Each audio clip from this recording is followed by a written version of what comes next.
Paling mengagetkan, Ternyata gini loh gitu misalnya. banyak duit pak. Ketika ada 3 orang yang gak pinter-pinter banget ngejalanin sesuatu itu bener, sungguh-sungguh, ternyata bisa nyet. Hai guys, selamat datang di Foodcast. Hari ini gua bareng sama siapa ya bisa dibilang ya, ini teman kampus sih sebenarnya. Ya, Sekaligus dia ini adalah owner dari owner apa co-founder enaknya? Bahasa kerennya apa sih? cungpret. Ya jangan dong. Kacung kampret. Ya co-founder lah. Ya. Co-founder salah satu dari pemilik dari brand ayam geprek Si Gendut. Yes. Nah, kenapa gua minta Erik yang datang di episode yang kali ini? Ya. Karena memang hidupnya anak agak menarik guys. Sebenarnya dia itu dulu jualan kue. Dia itu jualan kue online. Lebih tepatnya apa aja gue jual. Iya, tapi yang gue tahu kayaknya kue sih. Termasuk diri gue sih kalau aku. Iya, karena dia tato artis guys. Ya. Jangan salah paham lu ya. Konteksnya beda. Dia nggak beneran jualan diri. Nggak, itu beneran? Iya, oke, nggak usah dibahas di sini. Nggak boleh ya? Nggak boleh. Ya udah. Oke, jadi sebenarnya gini.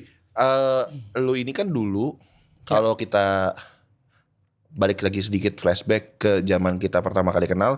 Jadi gue kenal Erik ini udah dari tahun 2011 lah. Karena memang kita masuk ke kampus yang sama. Yes. Terus pada saat penjurusan, lu pindah ya. Lu ambil jurusan beda lah. Gue sama Erik tuh punya jurusan yang berbeda. Nah yang menarik adalah satu gini. Yang teman-teman juga perlu tahu konteks dasarnya. Erik ini datang dari anak kreatif gue bilang. Karena dia ambil jurusannya advertising. Nah yang mau gue tanyain, karena apa nih? Kenapa lu jualan kue? Dan itu terakhir sebelum lulus kan kalau nggak salah. Apa udah lulus? Semester 3. Semester 3 ya? Semester 3 gue jualan kue. Ya berarti pas kita beda jurusan ya? Kayaknya masih sekelas waktu itu. Enggak dong, udah penjurusan pak. Udah ya gitulah. Pertanyaannya kenapa gue jualan kue? Pertama sesimpel menurut gue kampus ini fuck up banget. Sampai detik ini pun prinsip itu, pemikiran itu gak berubah gitu. Jadi menurut gue kuliah ini cuma salah satu perjalanan yang gak penting-penting amat gitu. Nah dan gue berasa gue harus melakukan sesuatu. Oke. Yaitu menambah pundi-pundi uang gitu. Nah waktu itu kebetulan gue punya temen deket namanya Al. Dia hobi makan. Oke. Dan dia bisa bikin kue. Nah dari situ kita berangkat dari kita bikin apa yuk, kita jualan sesuatu gitu loh. Gitu. Jadi kepikiran lah kue. Waktu itu lagi rame kue-kue cantik gitu loh. Ya cookie in the jar ya. Colette Lola gitu-gitu loh, yang Iya. shortcake gitu. Jadi kita bikin arah-arahnya kayak gitu, red velvet gitu-gitu lah. Berarti bilangnya itu jenis produknya shortcake. Setahu gue ya. Shortcake. Bukan cookie in the jar ya. Gue taunya itu cookie in the jar karena memang dalam kotak kan. Kok dalam ada packaging. Ada packaging depannya lagi. Grade gitu dari kardus, bukan jar. Oke. Dan itu lu lakukan secara online kan? Lu nggak buka toko kan? Awalnya online. Awalnya online sampai suatu hari temen gue yang banyak duit itu bikin, zaman dulu tuh bilangnya bukan boba, apa ya? Bubble tea, bukan. Apa sih? Kayak hop-hop. Ya pokoknya itulah, sebenarnya sama aja gitu. Nah dia bikin, gue nitip barang gue di dia. Gitu di Tanjung Duren. Betul. Akhirnya kita bisa ya agak melebarkan sayap sedikit lah, numpang. Oke. Tapi itu lu lakukan akhirnya setelah itu lu lakukan juga ke beberapa brand lain, lu titip-titip juga atau jadinya titipan itu cuma ada di dia doang? Enggak, di dia dong. Di dia doang. Nah, tapi tetap lu berjualan online. Yes. Nah, konsep jualan online-nya nih, ini menarik karena konsep jualan online tahun 2012-2013 dengan konsep jualan online sekarang kan udah berkembang. Yes. Apa yang membedakan dari zaman itu sama zaman sekarang? Nah ini kenapa tadi gue bilang gue jualan diri. Karena gue beneran jual diri. Kalau lu lihat Instagram gue yang dulu, itu beneran gue foto berdua sama temen gue dandan tuh, gue pakai kemeja, celana panjang, kasih yang terbaik tuh. Gitu loh, karena memang gue jualan diri gue gitu. Sampai ada satu momen yang agak aneh, coba gue inget-inget dulu ya gimana ya. Jadi selama ini pemesanan online itu gue yang nganter sama temen gue naik mobil. Itu goblok banget. Kue cuma 20.000 nganterinnya naik mobil. Ya kita gak bisa belajar dari siapa-siapa gitu loh. Dari temen nggak juga, apalagi dari orang nggak kenal. Nggak mungkin tiba-tiba kita ketemu orang nggak kenal minta wejangan gitu. Gimana sih bisnis, nggak mungkin Nyet. Gitu loh. Nah kita di sini mau jadi jembatan lah buat orang-orang yang mau bisnis tapi modalnya nggak banyak. Ya kita mau coba ajarin, kita mau sharing apa sih yang kita punya, apa sih yang kita pelajarin gitu. Mungkin buat spesial buat orang-orang nggak punya bapak kali ya. Ya nggak gitu juga dong. Tapi kalau ngomongin secara profil dari franchise lu nih, ya mereka itu rata-rata orang yang memang baru mulai bisnis yang kayak lu barusan bilang. Karena kan itu sebenarnya goal lu kan. Ya. Nah, apakah ternyata malah yang ngambil franchise ini adalah orang-orang yang ini second bisnisnya mereka atau mungkin bisnis ketiganya mereka dan lain sebagainya? 1 tahun awal itu banyak kan anak muda, sampai 2 tahun banyak kan anak muda. Anak muda. Gitu. Memang gue berasa di kondisi tersebut banyak banget deh yang buka-buka sesuatu gitu. Gitu kayak zamannya Puyo gitu kan, kita tahun-tahun tersebut deh. 2000 berapa tuh? 2000. Lupa juga. 2017 kalau tahunnya Ayam Geprek Si Gendut 2017 gitu. Cuma kan kayak Puyo ya mereka bisa kuliah. Iya. Mahal gitu kan. Ya kalau orang-orang kayak gue bisa apa? Gitu. Makanya target gue ya orang-orang kayak gue. Yang memang backgroundnya ya 0 kali. Iya 0 gitu. Kita baca buku juga keder Pak. Mau mulai dari mana? Akhirnya mulai dari mana pertanyaan gue itu? Nah ini menarik. Sebenarnya yang harus berdiri di sini, duduk di sini itu bukan saya. Kalau arahnya ke manajemen, ke keuangan, ke bisnis, itu lebih ke partner gue, si Al yang tadi, kayak gitu. Tapi kalau ide-ide awal itu biasanya gue. Gitu. Jadi pertanyaan lo apa sih tadi? Iya, apa yang dibutuhin sebenarnya yang di awal ini kan? Sorry. Nah, gua punya kemampuan untuk melihat dan menangkap momen-momen yang lagi oke. Tapi belum rame banget, ngerti gak maksud gue? Gitu. Jadi waktu itu Ayam Geprek paling cuma Bensu sama ke Prabon kalau gak salah. Prabon. Bukannya ini ya, apa? Gembus. Gembus kan masuknya bukan geprek. Oh Gembus itu gak itu? Iya. Untuk brand ada nama gepreknya ya. Oh oke. Gitu. Oh Gembus itu malah bukan? Bukan. Oh, oke. Ya apa sih disebutnya gebuk ya? Oh ayam, ya gue gak tahu lah gitu lah. Kita gak usah ngomongin. Berarti intinya itu bukan golongan lu ya? Bukan. Kayaknya sih bukan ya. Gitu. Nah dan gue lihat momen itu. Gue coba ngulik dari segi peluangnya, modalnya segala macam. Nah lalu gue godok bareng temen gue, gitu. Dia yang manage semuanya, dia yang ngerapiin, dia yang susun modalnya segala macam. Kurang lebih kayak gitulah, gitu. Barber pun ide awalnya dari gue. Tapi secara berarti role lu kalau di Geprek Si Gendut itu lebih ke apa, konsep marketing kah? Ya kalau desain sih gue rasa pasti ya, karena kan emang lu, gue tahu dari dulu lu mengerjakan desain. Tapi kalau konsep marketing promosi itu jatuhnya juga.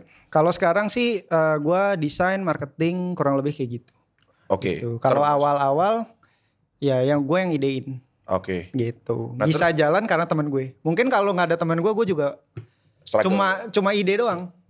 Gitu. Berarti executionnya ya. Betul. Eksekusinya ya. Nah proses eksekusi nih, artinya memang gue juga ngelihat lu kan dari sebelumnya pasti nggak pernah masak nggak sih? Gue kayaknya ngebayangin lu ngegeprek ayam gitu kan, bikin sambal, kayaknya enggak sih. Nah terus apa yang paling penting sih buat teman-teman tahu nih ketika lu memulai bisnis?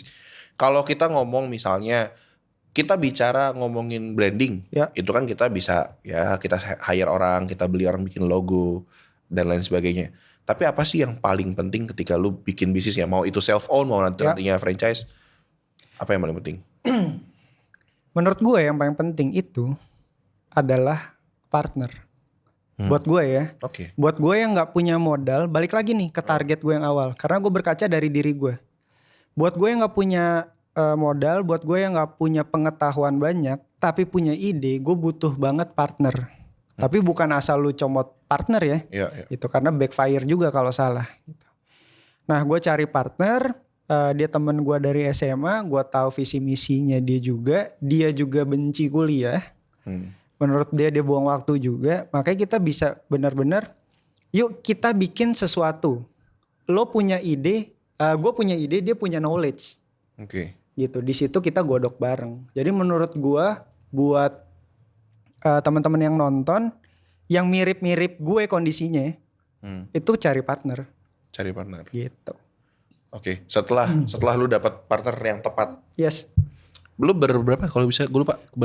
Awal banget gue berdua. Jadi dari kue, barber sama ini gue berdua. Awalnya sama Al kan berdua. Sama Al. Lalu di perjalanan gue nambah satu. Si Ready ya. Nah, akhirnya kalian bertiga. Yes. Pengalaman. Ya. Nah, ini teman-teman juga perlu tahu nih. Sampai di 30 cabang. Gue ya bisa bilang cabang lah ya sebenarnya. 30 franchise ataupun 30 cabang. Pengalamannya yang paling lu nggak pernah duga sebagai orang yang tadinya nggak nyangka juga kan sebenarnya bisnisnya akan semeledak ini kan. Ya. Pengalaman yang paling mengagetkan buat lu dulu selama lu dari 0 sampai sekarang? Paling mengagetkan. Ternyata gini loh gitu misalnya. Banyak duit pak. Ya, itu bener. Tapi bener, kayak gak semua orang siap tiba-tiba banyak duit. Bener kan? Jujur gue gak siap. Nah. Kita gak siap. Waktu itu kita gak siap. Kita norak. Noranya kenapa? Ya orang susah pak. Perilakunya jadi seperti apa maksudnya? Wah hedon pak saya pak. Anda mau apa saya beli? Wah. Anda punya apa saya beli? Serius? Oke. Terus akhirnya lu bertobatnya bagaimana? Lu menyadari bahwa itu norak dan harusnya gue gak pakai uang ini buat ini nih. Hal-hal yang gak penting misalnya. Waktu kapan ya anjing, gue juga lupa lagi. Kayaknya gue sadar, bener-bener sadar ya. Itu waktu corona deh. Oke. Serius mulai COVID ini. Karena ternyata itu mengaruh ke lu punya kapital modal secara bisnis kah? Oh enggak. Atau apakah? Enggak. Itu pribadi. Itu lebih ke pribadi kan? Pribadi. Kalau lu tanya gue pribadi itu jawabannya. Oke. Gitu. Kalau secara bisnis? Kalau bisnis yang gue nggak duga ya. Yeah. Yang gue nggak duga itu ternyata walaupun kita nggak sepinter itu, ketika kita ngolahnya sama-sama itu bisa aja nyet. Menarik. Gue sih nggak pernah kepikiran buka cabang di Bali. Iya. Tapi terbuka gitu kan. Gue nggak pernah kepikiran buka cabang di Siantar. Akhirnya kebuka. Gitu. Dan terakhir kan di Lombok. Di Lombok. Kalau teman-teman belum tahu, ini baru buka banget. Nah teman-teman, kalau yang nonton, tolong pisahkan saya dengan brand ini. Karena ada jawaban itu pribadi, ada jawaban itu untuk brand. Iya. Nah. Tapi gue takut pak, nanti nama dia jelek gara-gara gue. Gitu. Ya saya emang orangnya cablak gitu. Iya. Jadi, tapi balik lagi, lu punya pengalaman buka sampai Bali sampai paling jauh apa sih? Kalau boleh tahu, berarti Bali Lombok itu termasuk jauh ya? Iya Medan. Medan juga udah ada ya. Nah, yang lu lihat dari 4 titik ini nih, dari Medan, Siantar, terus kemudian Bali dan Lombok, boleh nggak sih lu gambarin kira-kira arenanya seperti apa? Jadi gini, kalau menurut kita market itu kurang lebih mirip-mirip, Ray. Oke, miripnya? Mirip dalam artian contoh, misalnya kayak di Jakarta nih, target kita memang menengah ke bawah. Oke. Menengah ke bawah dengan ekonomi yang menengah ke bawah juga, kayak gitu kan, dengan pendidikan kurang lebih juga. Nah, untuk tempat-tempat yang kita jadikan outlet itu juga ada kriterianya. Pemukiman, terus bukan daerah yang lintas doang kayak gitu loh. Jadi kayak Dan Mogot tuh kan daerah lintas doang kan. Lu paham kan maksud gue kan? Orang dari Tangerang mau ke Jakarta ngelewatin gitu doang kan. Dan Mogot. Kayak gitu. Kriteria-kriteria itu yang kita patenin, kita kulik dan kita copy di tempat lain gitu. Tapi memang ada penyesuaian lah gitu. Jadi kayak semurah-murahnya atau semahal-mahalnya di Jakarta itu pasti beda juga nih sama di Lombok di mana gitu. Jadi base-nya udah ada, target marketnya ini, di sana tinggal kilik dikit aja lah. Oke. Gitu. Nah, menarik kalau gue bisa bilang gini, gue nangkap dari poin lo adalah tadi kan lu pasti tahu banget secara geografis, ya lu anak Jakarta, lu tahu dong daerah-daerah mana yang memang tadi lo bilang daerah pintas, daerah memang yang pemukiman, daerah yang memang hotspotnya makanan. Yes. Apa yang terjadi ketika lu masuk ke daerah? Lu research lagi atau memang maksudnya yang penting si franchisee bilang gue ada tempatnya di sini, ya udah jalan aja di situ. Nah, jadi kita waktu si apa namanya, franchisee. Iya. Gue bahkan istilahnya lupa loh. Waktu mereka punya nominasi tempat, kita akan ke sana. Oke, berarti Kita akan survei, kita punya form gitu, kita akan centang-centangin yang oke, sisanya kita kasih dia. oke. Gitu. Kita kasih faktanya, pilihan di dia. Kalau dia pede, kan ada juga yang mau sehancur apapun tempat lo, dia percaya feng shui, Pak.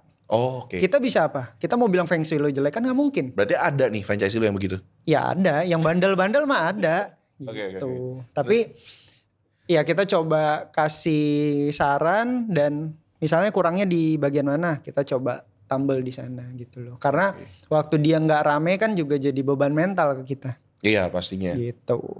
Oke, terkait dengan masih gue pengen bahas soal arena nih. Gue Ya. menggambarkannya analoginya adalah arena.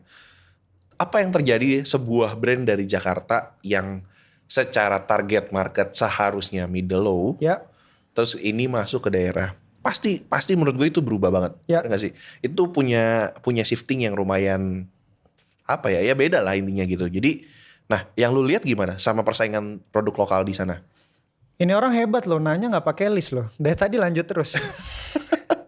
Oke, jadi kalau di daerah contoh kayak Lombok, di sana harganya lebih murah. Secara produk umum? Iya. Oh, misalnya dibanding dengan yang lain, Betul. dengan cabang lain ya? Betul. Oke. Karena cabai aja dari Lombok, Pak. Nah. Gitu Oke, loh. oke, Jadi oke. memang di sana kita bisa neken cost-nya. Oke. Kayak gitu. Lalu ada yang kita bisa banggakan dari Jakarta, Pak. Apa tuh? Yaitu Jakartanya sendiri.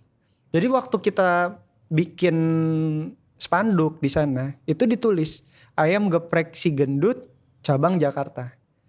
Selalu ya kalau di Iya. daerah? Pertama kali buka di Lombok, contohnya seperti itu. Oke. Gitu lah. Itu Value? yang kita bangun. Oke. Gitu. Siantar juga kayak gitu. Terus responnya memang Iya. bagus ya? Gitu. Gue sedikit bahas soal produk, Rick. Ya. Kalau sekarang udah berapa varian rasa? Varian ayamnya itu ada 4. 4 apa aja? Tapi beberapa bulan sekali kita ada bikin yang seasonal gitu loh. Oh, contohnya? Gitu. Contohnya yang lagi sekarang ada ayam geprek sambal kejut. Ayam geprek sambal kejut. Ya, itu pertama kali kita buat kolaborasi sama Grab. Wah, Ya, jadi memang ada menu khusus untuk Grab gitulah. oke. Gitu. Berarti itu nggak akan ada di luar Grab? Hanya... Yes. Cuma ada di Grab doang. Oke, berarti lu tetap melakukan inovasi ya, kalau gue Ya. bisa bilang inovasi di luar yang menu lu yang sekarang ya. Ya. Terus what's next, Rick, buat ayam geprek si gendut? Nah, jadi 2020 ini merubah segalanya. Merubah kepribadian saya, merubah pola pikir saya, dan merubah dompet saya. Iya. Itu untuk saya pribadi ya. Untuk brand gini, menurut gue 2020 itu semua balik lagi ke start. Semua, bahkan Pizza Hut aja jualan di pinggir jalan pakai motor 100.000 dapat 4. Benar. Di mana-mana gitu loh. Bahkan brand besar aja bingung, Pak. Ini serangan alien mana nih? Iya. Gue harus ngapain nih? Kayak nggak siap ya? Nggak siap, nggak ada yang siap, Pak. Iya. Gitu loh. Siapa yang udah prediksi beginian gitu ya? Terlepas ini buatan atau enggak ya gue nggak peduli. Iya. Cuma yang harus kita lakukan, bagaimana kita bisa survive gitu. Nah, di tahun 2021 nanti kita akan rebranding. Ibaratnya kalau lu perhatiin, lu pernah makan ayam geprek lain gak sih? Iya. Walaupun lu setia banget sama gue. Iya. Tapi ini fakta ya guys. Gue tadi sebelum on cam gue bilang sama si Erik. Jadi beberapa cabang, sebenarnya satu-satunya cabang sih yang di daerah tempat gue tinggal itu cabang dia. Tapi franchise ya, maksudnya itu franchise. Gua dan beberapa tim dari Three Senses itu makan dan kondisinya pertama kita makan bareng. Jadi kita beli bareng terus kita makan bareng. Terus akhirnya karena beberapa suka jadi semuanya pesan masing-masing nih. Sebenarnya 4 pates ya akhirnya pesan masing-masing. Dan yang gua terima ceritanya ini tidak karena Erik gue undang di sini ya, jadi gue ngomongnya manis-manis ya. Tapi bener, jadi pas gue denger dari teman-teman Three Senses yang lain yang makan juga dengan kondisi pembelian yang di hari berbeda dan waktu yang berbeda, kualitasnya itu masih sama. Nanti gue mau kesana sedikit. Tapi kalau ngomongin brandingan yang teman-teman yang lain, iya gue tahu karena mereka pasti udah yang packagingnya yang udah desain sendiri dan lain sebagainya. Nah itu berarti itu yang mau lu lakukan buat? Sebenarnya bukan itu tahap berikutnya. Oke. Jadi yang mau kita tekankan di sini adalah sebenarnya kalau lu bandingin sama ayam geprek lain, kita itu ayam geprek yang tradisional. Kenapa? Karena kita pakai ayam utuh.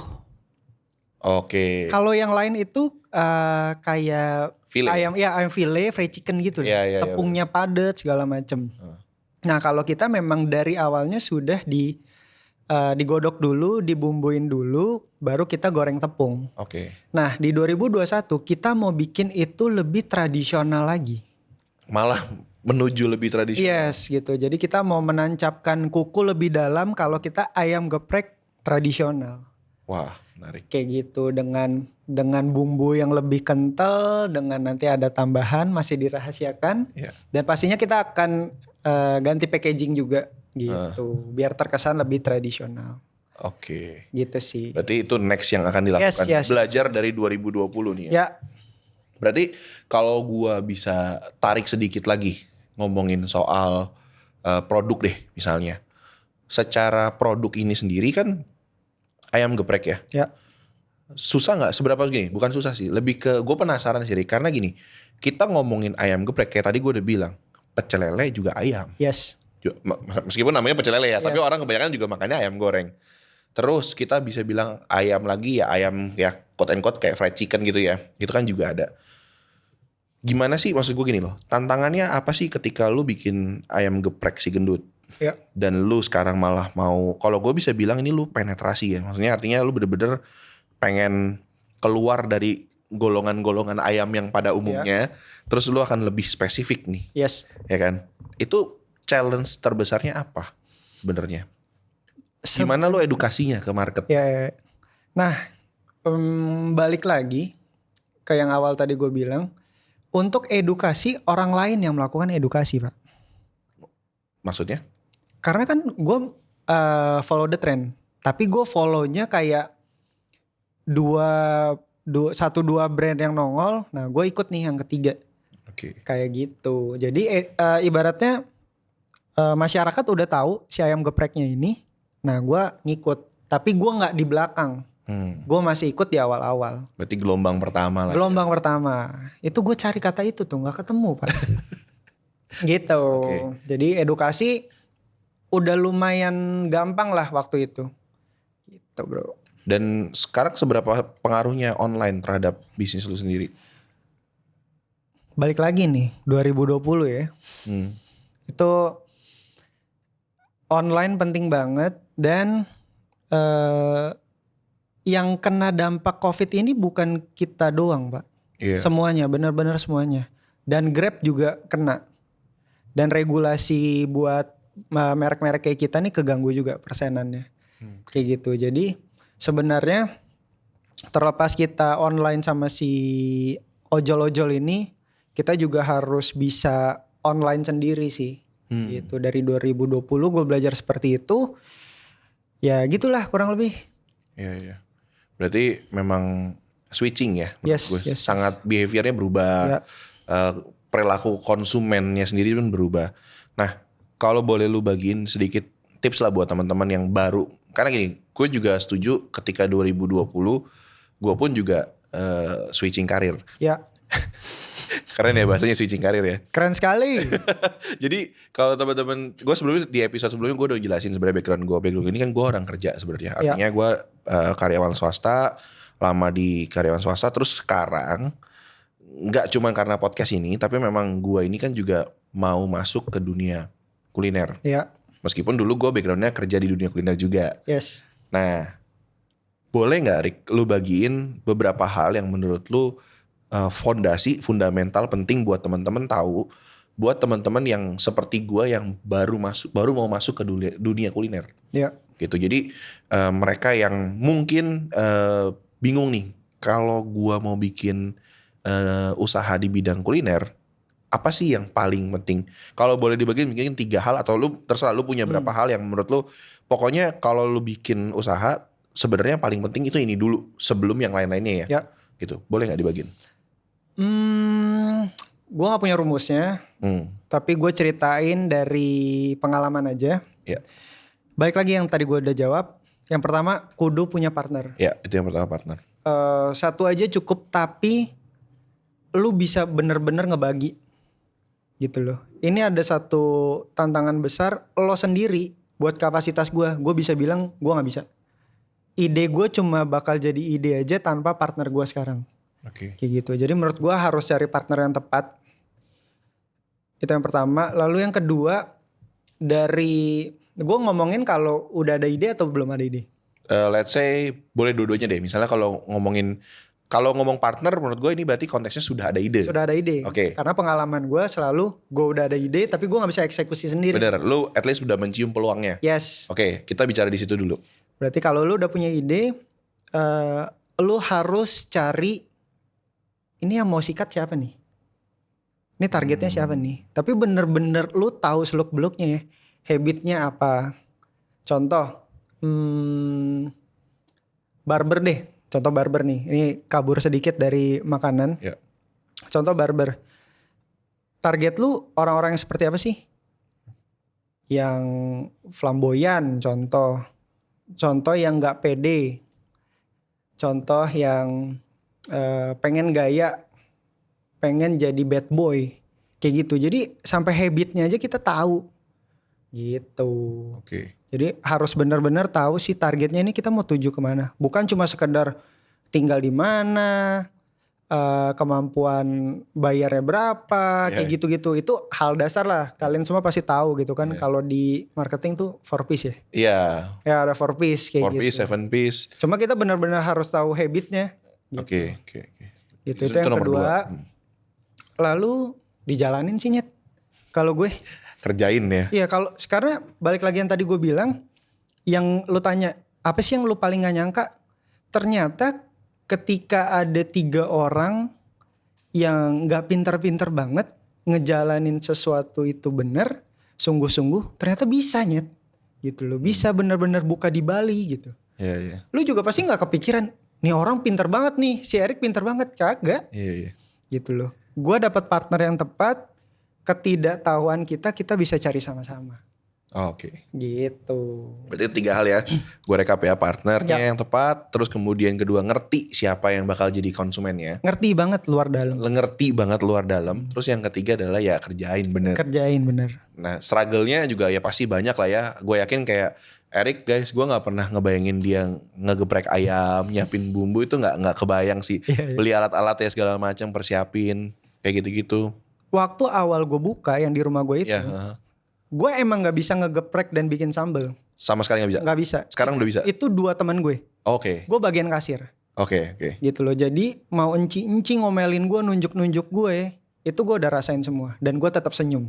Oke. Gitu, jadi benar-benar ketika lu ketemu partner yang tepat, kayak di sini nih, ada laupannya bagian uang, ada bagian video, ada yang bagian di depan, ada yang bagian branding, semua benar-benar full Pak. Iya. Gitu loh, makanya gue berdiri di sini, gue nggak berani bilang ini karena gue yang hebat, kagak. Iya. Karena gue punya Tuhan yang hebat.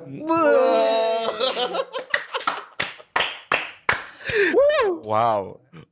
Di samping Tuhan yang hebat, gue punya partner yang luar biasa. Dan luar biasa, iya. Gitu. Berarti itu pelajaran terpentingnya karena ya berarti ya nggak salah juga sih, tapi itu tadi kadang gue liatnya tuh ya lewat sesuai dengan harapan sih sebenarnya. Balik lagi sesuai dengan harapannya podcast ini supaya teman-teman juga tidak merasa sendirian ketika mereka bikin bisnis. Karena gini Rick, yang selanjutnya sebenarnya ini terakhir banget sih, karena gue pengen challenge lu perspektif lain.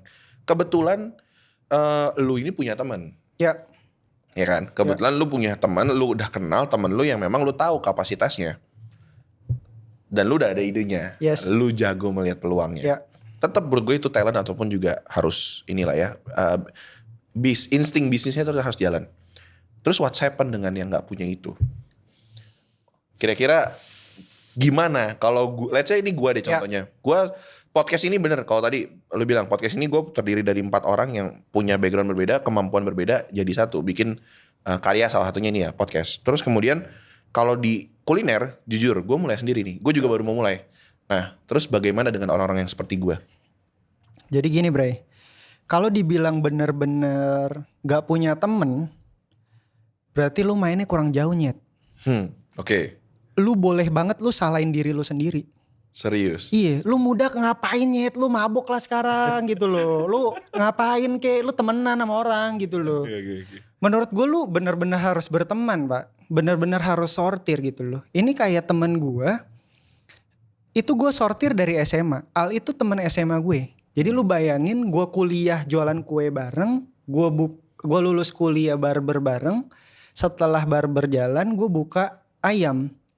Memang sesusah itu cari temen, cari partner. Tapi bukan berarti nggak ada gitu loh. Terbukti ini aja gue ketemunya di SMA. Iya. Ngerti maksud gue ya? Iya. Gitu. Lalu lu bilang kalau gue nggak punya temen di bidang kuliner, iya nggak harus di bidang kuliner juga. Sing penting dia punya visi misi yang sama. Gue bagian marketing, lo bagian apa Nyet? Gitu loh. Jangan gue marketing, lo marketing. Berarti masih ada satu posisi yang kosong dong. Iya. Ibarat kita main bola 11 pemain kan beda semua. 11 ya? Ngapain lo 11 kiper semua? Bener. Iya kan? Bener. Gitu loh. Jadi dan nggak harus dia ini sudah berkecimpung di dunia kuliner, nggak juga. Al pertama kali ngapain? Kan nggak juga gitu. Dia emang suka baca buku bisnis itu pertama kali. Oke. Itu dasarnya Itu dia. dasarnya, bukan makanan. Ya. Kebetulan dia suka makan. Gitu. Jadi dia ngulik nih. Masak gimana gitu. Ya bukan tiba-tiba dia mahir di bidang kuliner. Balik lagi yang tadi gue bilang, kita tuh gak pinter-pinter banget. Tapi waktu kita cocok, oh bisa loh. Masalah ini, oh bisa loh beres. Gitu. Jadi no excuse lah sebenarnya. Pasti lu punya temen. Iya. Pasti lu punya. Tapi baik lagi kalau lu gak punya temen. Wah lu gila sih. Lu gila sih. Terus cara paling mudah memulai bisnis F&B? Cara mudah. Nah ini lucu. Lucu. Pertama kali gue buka kue. Iya. Yang kita pikirkan adalah kayak gini. Kita jual makanan yang kalau amit-amit gak laku, kita bisa makan. Kita suka makan itu. Itu kue.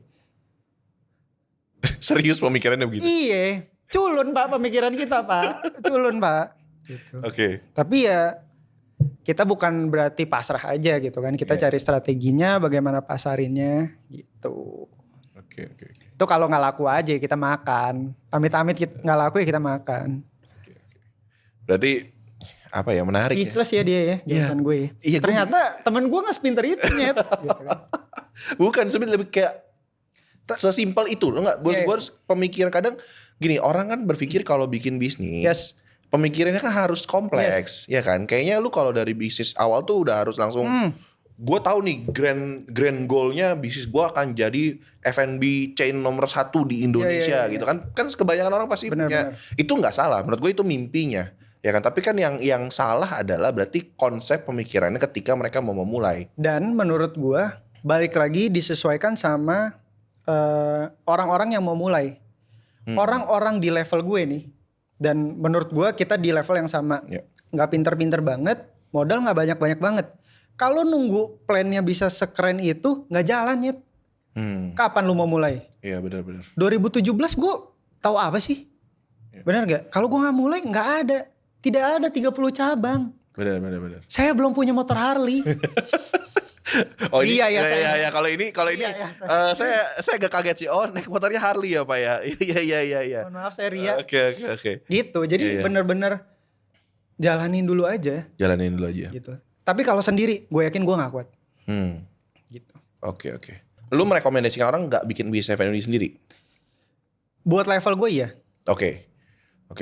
Tapi kalau memang dia sudah pintar, modalnya banyak, silakan jalan. Bukan berarti nggak bisa ya. Iya. Gitu. Cuma untuk gue pribadi gue nggak bisa. Oke. Gitu. Oke. Sip. Berarti kalau lu emang nggak punya partner ya cari partner. Kalau memang lu pengen berbisnis lebih baik ya pokoknya tetap jalanin dulu. Karena lu juga nggak tahu kan sebenarnya itu adalah step awal lu untuk yang berikutnya atau malah itu sebetulnya memang bisa langsung meledak. Yes. Oke. Dan mungkin satu tambahan lagi. Partner di sini bukan berarti harus temen gitu ya. Iya. Orang yang lo bukan temen juga, bukan circle pertemanan deket lu, bisa jadi partner juga gitu. Kan ada hitam di atas putih Pak. Iya benar. Gitu. Pintar-pintar nyarinya lah gitu. Oke. Karena waktu sendiri beratnya berat sumpah. Berat ya. Karena nggak ada yang nabok lu di saat lo offside. Iya. Waktu lo terlena, waktu dia maju banget, dan nggak ada yang nabok lu juga waktu ini bisnis nggak jalan-jalan. Oke. Gitu. Jadi atas bawah ditabok. Dalam kondisi apapun ya artinya ya pasti ada yang remind terus. Yes. Lo sendiri lu nggak tahu. Ini udah sampai mana sih? Gitu. Oke, baiklah. Thank you Rick. Yes. Buat hari ini obrolannya. Thank you. Semoga bermanfaat. Iya terus teman-teman jangan lupa kalau misalnya mau tahu tentang bisnis franchise-nya Ayam Geprek Siul, hubunginnya kemana? Ada nomornya. Iya. Cuma mampir aja ke Instagram kita Ayam Geprek Si Gendut. Di situ ada nomornya di bio-nya. Oke. Gitu. Nomornya saya nggak hafal soalnya. Iya. Nah terus buat teman-teman yang mau franchise, jangan pakai nama palsu. Jangan pakai nama Selin, terus ternyata yang datang Joko ya. Jadi jangan lupa teman-teman follow dulu, terus cari tahu di sana ya, hubungi kita langsung di bio ya. Oke, sip. Terima kasih. Thank you Rick, thank you. Jadi teman-teman jangan lupa juga tetap follow kita di Spotify, di Foodcase by Three Senses. Terus kemudian juga jangan lupa subscribe juga, ini kan bakal masuk ke YouTube ya. Gokil. Ya, subscribe kita juga di threesenses.co. Oke, bye-bye semuanya. Thank you. Bye.